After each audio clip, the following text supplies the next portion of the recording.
Hi, RJ. I understand you need some information about sleep patterns in outer space. Yeah, I was wondering how you get enough rest with all the critical work and exercise you do. I know my schedule's full. I was wondering what you're learning in space that can help me here on Earth. Those are good questions, RJ. Let me see if I can help you, but first let me explain what we face in space. Astronauts probably experience more disruptions in normal sleep patterns than you do on Earth. The intense work schedule, unusual surroundings, cramped work quarters, stress and excitement of being in space can all make sleep difficult.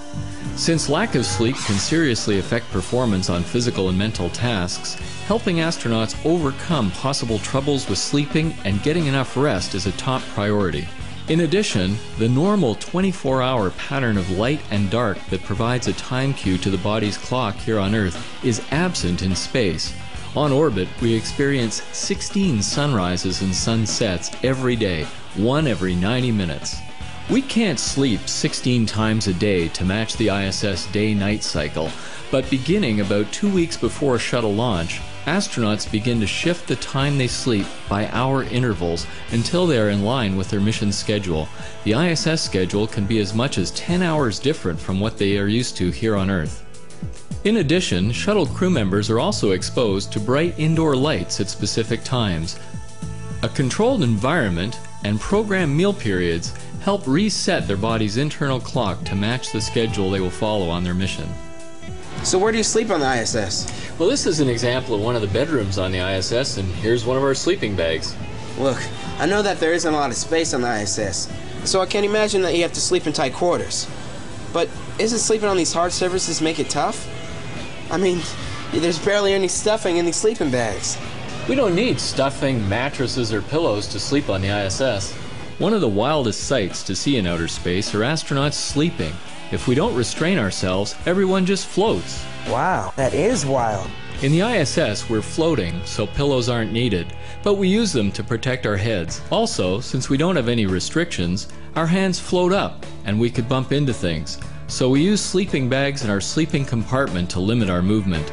Still, most astronauts report that they actually sleep better while floating because there are no pressure points on their body like you might experience in your bed on Earth. Okay, so how do you deal with your tough schedule when you try to sleep? Sleep is one of our highest priorities. That's why we follow a carefully managed activity plan. We are active for 12 hours out of the day, working, performing experiments, housekeeping, exercising, and preparing meals. 2 hours before our sleep time, we make sure we relax and wind down, getting our minds and our bodies prepared for sleep.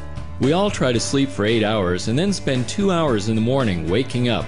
You know, brushing our teeth, washing up, eating breakfast. It takes about that long for the brain to be fully awake and ready for the rigorous day ahead.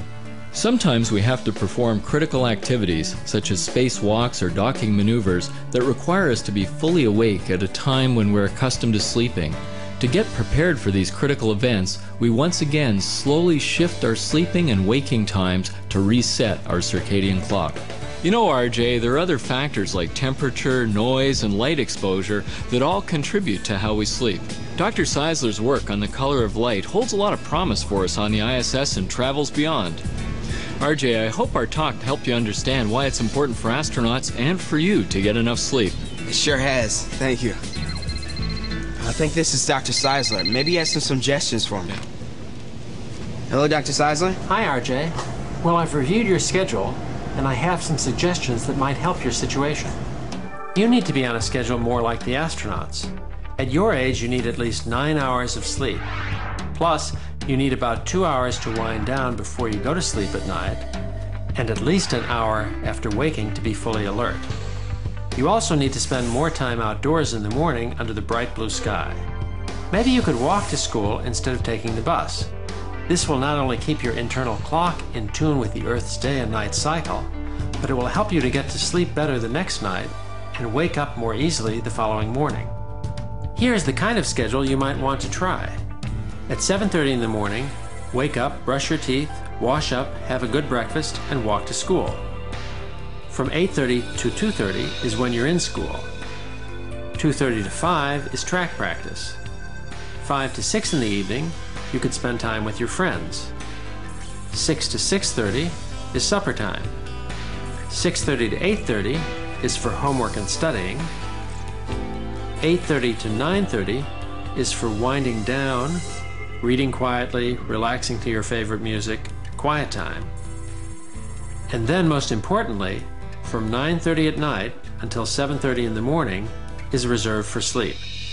Wow, I get a whole hour to hang out with my friends, and I can read my comic books while I wind down. This schedule is sweet. Remember, RJ, because this schedule gives you the rest that you need, you'll get much more out of your everyday life, including school and study time. You'll want to follow the same wake and sleep schedule on the weekends, because otherwise it takes several days for your biological clock to reset. Remember, RJ, this schedule is designed for you and not necessarily what others might need. Wow. Thanks a lot, Dr. Seisler. And thank you, Dr. Dave. I'll definitely look into what you both recommend. And Jennifer, hopefully this will take care of my problem. Back to you. Okay, RJ, it looks like you got some great suggestions for getting better rest. I hope you use them. And you know, speaking of rest, what suggestions did you and your class come up with for Norbert? So, here's my challenge to you. How can you be at your best?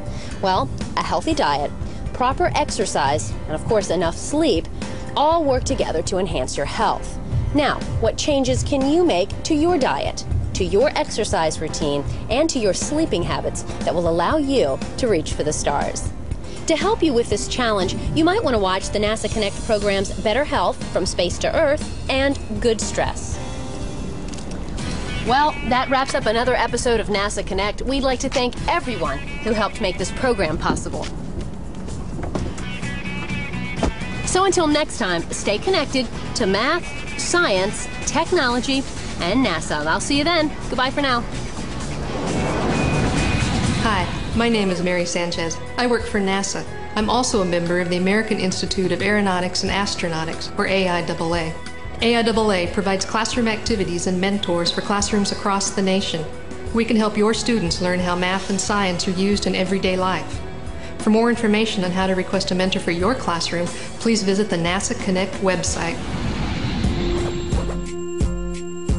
Yo, turn up the ratio, yo, turn up the ratio, yo, turn up the ratio, say turn it up. Yo, turn up the ratio, yo, turn up the ratio, yo, turn up the ratio, turn it up. Yo, turn up the ratio, yo, turn up the ratio, yo, turn up the ratio, turn it up. Yo, turn up the ratio, yo, turn up the ratio, yo, turn up the ratio. I'm out of rhythm and I'm out of sync. My eyes open last night, I couldn't catch a wink. See in my world, you know I'm losing focus. Can't get my head around all the hocus pocus. Damn, I like to play Madden, I gotta pass. Yesterday I fell asleep in class. I'm feeling like I'm unfit.